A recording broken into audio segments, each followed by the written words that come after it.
All right, fellas. Over the last week, boxing has been buzzing with one of the biggest announcements we've all been waiting for. Or, more accurately, the worst kept secret in the entire sport. It's finally official. Canelo Alvarez is set to face Terence "Bud" Crawford. And we now have a date, a platform, and the first real pieces of this historic card coming together. There's been so much news pouring in around this fight. Everything from who might land on the undercard, to who's actually promoting it, and even how and when this event will unfold. So, let's break it all down, get into the details, and try to figure out what's really going on with this mega event. Quickly, before we jump in my kennel. Name S. Nakan, and I make boxing videos to keep you in the loop with everything happening in the fight world. So if you want to stay updated, break down the truth behind the headlines, and hear all the latest from a boxing fan's perspective, make sure to subscribe to the channel now. If you've somehow missed this, it's official. Canelo Alvarez vs.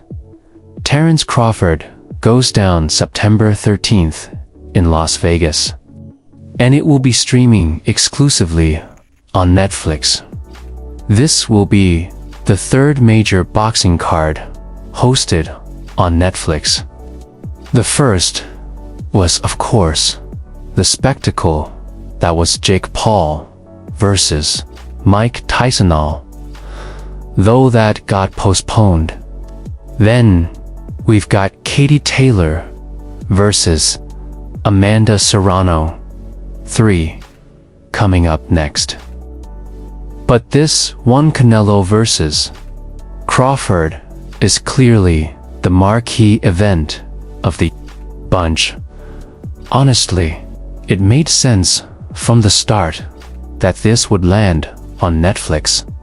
They've got the global reach, they've got the money, and they're turning boxing into a show for the masses. You don't have to pay an extra pay-per-view fee on top of a subscription. You just need Netflix. And most casuals already have it. That's massive. Not just for viewership, but for growing the sport again. It's one of the best things that could have happened to boxing's visibility in this era. But here's the weird part. This whole promotion feels ... off. Now, don't get me wrong, Canelo versus Crawford is a huge fight. These are two pound-for-pound greats to household names. But the promotion is being hammered into our heads as the fight of the decade. And for me, that's where the red flags start popping up. It feels like they're trying to manufacture something massive instead of letting it grow organically. Like if it really is the fight of the decade, let the buzz build naturally. Let the fans create the hype.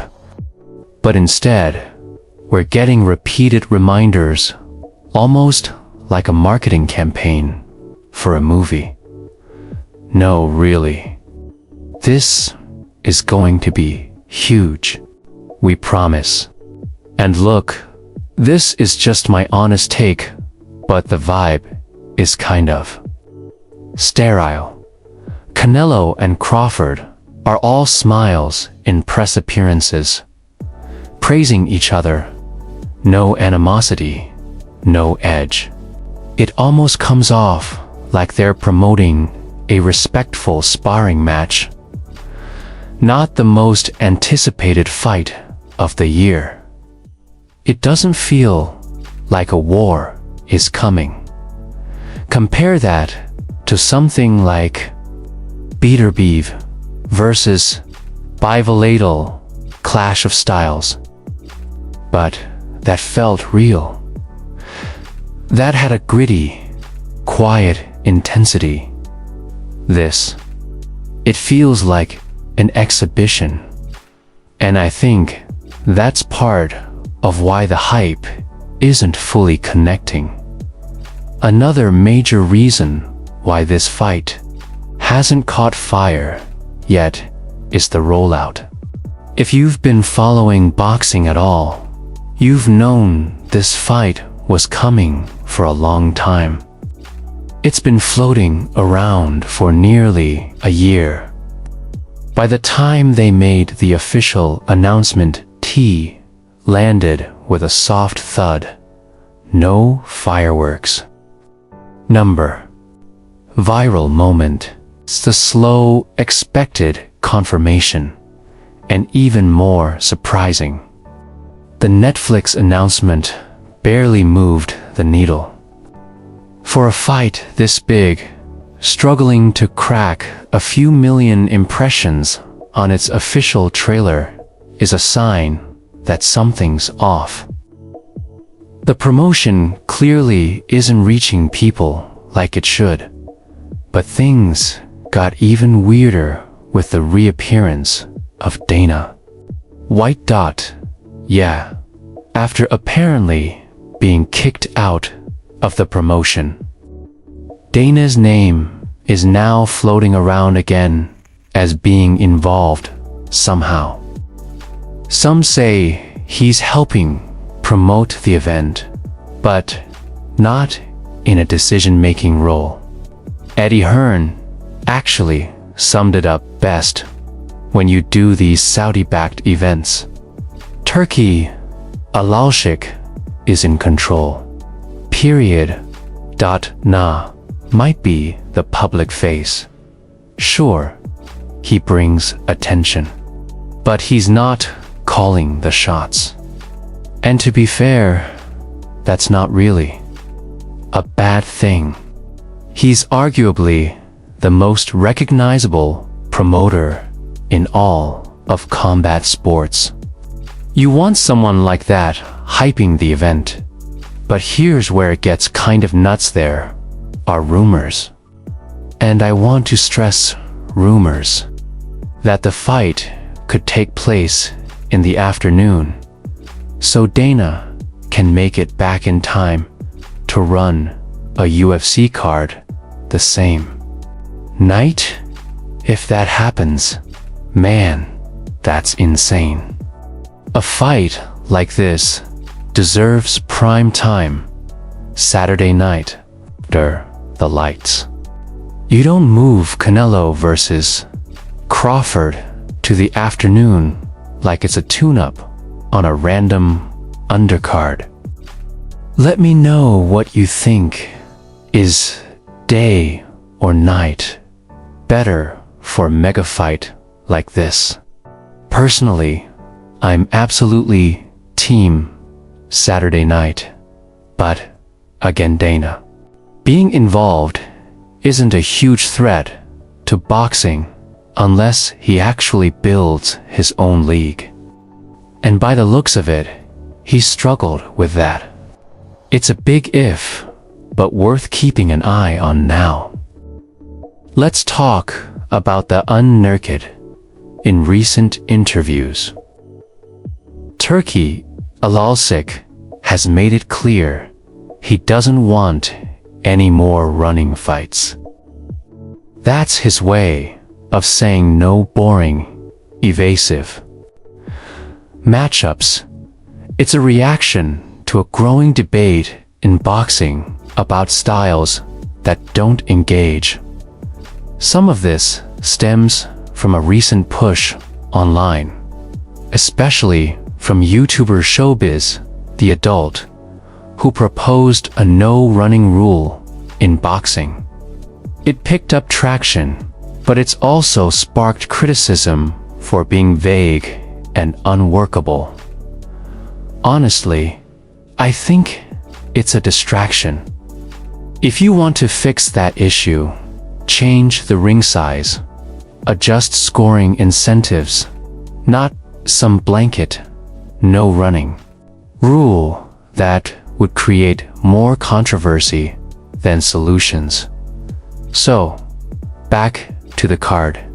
Turkey reportedly has a list of fighters he wants to see on it, guys like Nakatani, Krishna, Bilal, Abdullah Mason, and several of the rising stars from Saudi-backed gyms.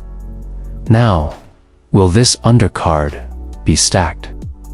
Probably not in the traditional sense, but that's not necessarily a bad thing.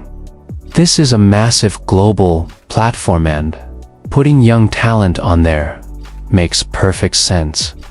You're giving exposure to fighters they're invested in. Still, I'd love to see some heavy hitters on this lineup.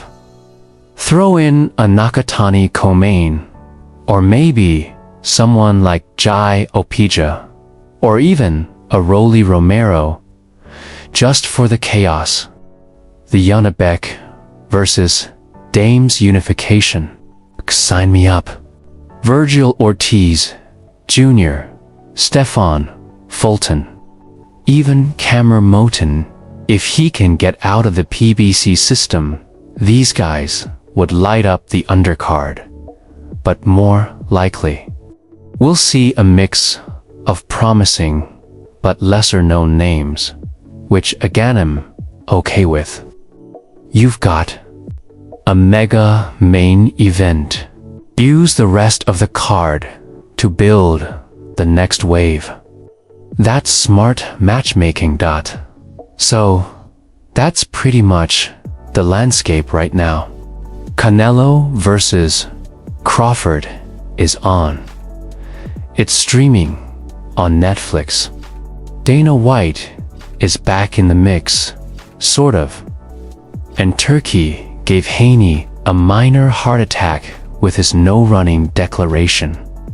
Now, I want to hear what you think.